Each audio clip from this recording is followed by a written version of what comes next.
पिछले वीडियो में हमने न्यूलैंड लॉ ऑफ ऑक्टेट को पढ़ लिया था, अच्छे से समझ लिया था।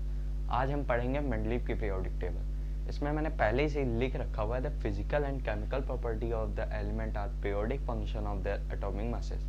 यहाँ पे कहने का सिंपल सा मतलब ये है the physical and chemical property, मतलब फिजिकल और केमिकल प्रॉपर्टी किसी भी एलिमेंट के वो पीरियोडिक फंक्शन होंगे उनके एटॉमिक मासेस के। यहाँ पे पीरियोडिक फंक्शन का मतलब होता है increasing number of atomic masses repeat जो हो रहे हों एलिमेंट, उनके जो इंक्रीजिंग नंबर हो एटॉमिक मास, उसको हम पीरियोडिक फंक्शन कहते हैं। अब हम पढ़ेंगे मेंडलीव की मतलब पीरियोडिक टेबल की मेरिट्स और डिमेरिट्स क्या थी। फीचर समझते हैं मेंडलीव पीरियोडिक टेबल के क्या थे।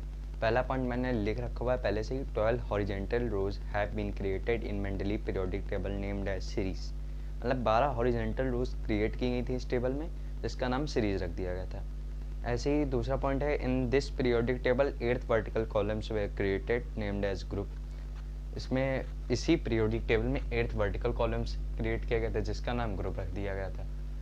और तीसरा पॉइंट है, the element were arranged in increasing order of their atomic masses. मतलब यहाँ पे ये है जो एलिमेंट थे उनको अरेंज किया गया था increasing order of their atomic masses. और चौथा पॉइंट है, Mendeleev left vacant place in his table. इन्होंने खाली स्पेस छोड़ दिए थे अपनी इस मेंडलीव पीरियोडिक टेबल में।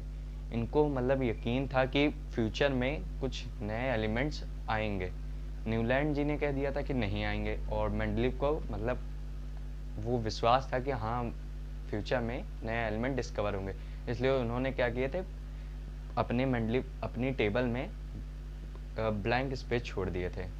और वहाँ पे इन्होंने नाम भी दे दिए थे एलिमेंट के, जैसे कि इका एल्युमिनियम, इका बोरोन, ऐसे इन्होंने नाम भी दे दिए थे कि, और ये बिल्कुल सेटिस्फाई कर गया था। यहाँ पे समझते हैं इनके डिसएडवांटेजेस, इनके पीरियोडिक टेबल के डिसएडवांटेजेस।